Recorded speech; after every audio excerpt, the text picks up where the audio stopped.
most developing countries have very low food prices. But having said that, my center is doing a study on food issues. We find that there's going to be a mismatch between food consumption and supply coming up in the next 10 years. And maybe countries with large land masses, the United States, Argentina, Brazil, even parts of Europe, and Canada can actually become large exporters of food. And when they become exporters of food grains, will they give it to me at developing country prices? You know, so these are issues which are going to come up, and food prices are bound to go up. Please. And this, I actually was very reluctant to jump in and reinforce to answer the difficult question put forward by my dear colleague about the policy readjustments. I'm sorry. Here. Sorry. About the micro-level economic policy readjustments done by the Chinese government. First of all, let me just remind you that if we just look at the facts, and we have to have something bear in mind that when we say Chinese official response to the dangers of inflation, it's not a matter of integrity, then we can divide it into responses from the central level of central government's response or local level governments, just because of the diverse interest of development and because of the disparity of the regions and the consideration of their electorate interest. Then I believe the central government is very firm in pushing forward the campaign of slowing down the economic growth by tackling inflations, particularly in the certain key sectors. For instance, the real estate in metropolitan cities like Beijing, you know, many key cities in China. That will play a certain role, a positive role or contribution to slacken down the economic growth and inflation as well. However, in terms of those basic industries that play the stimulative roles or factors in the Chinese continuous economic growth in recent years, I think it's something inevitable.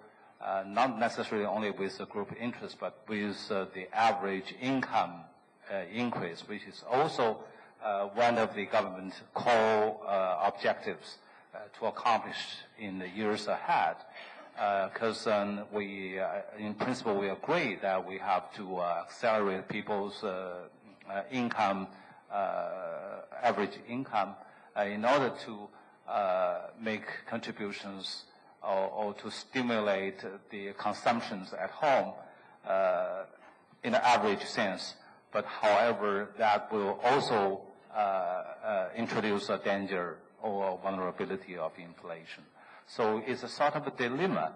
And despite the local resistance, I mean the government, local government officials' resistance to collect taxations throughout the whole chains of industry development. So that's why this is somewhat ambivalent development now in China, and it's yet to be completely solved. But as national goal, in the late March, last March conference, National People's Congress, and it has been announced that China's annual economic growth rate will be reduced to 9% or whatever, but some of the economists in Beijing remained seriously skeptical of that achievement. Thank you. Thank you. And the last comment from Carlos Medeiros. Just a brief comment. Monica, I think that is how.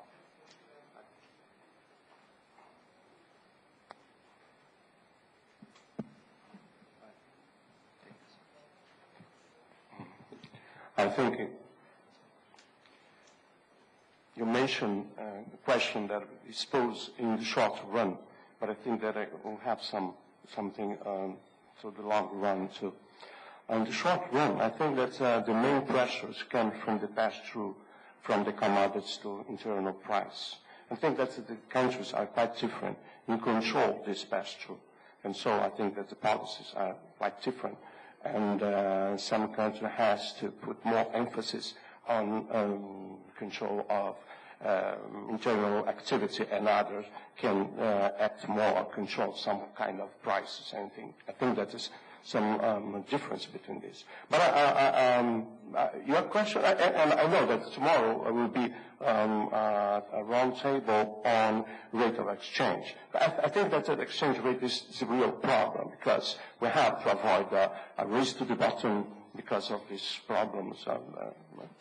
But I'm not talking about this now. Just one point is that in all of the countries, recently, the labor share just fall down.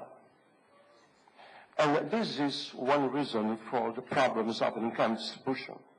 So we can make this question, how to make up for a kind of growth that is more balance, social balance between social classes, and increase the labor share without compromise the competitivity international. This is, I think, this is a big question for the long run. Thank you.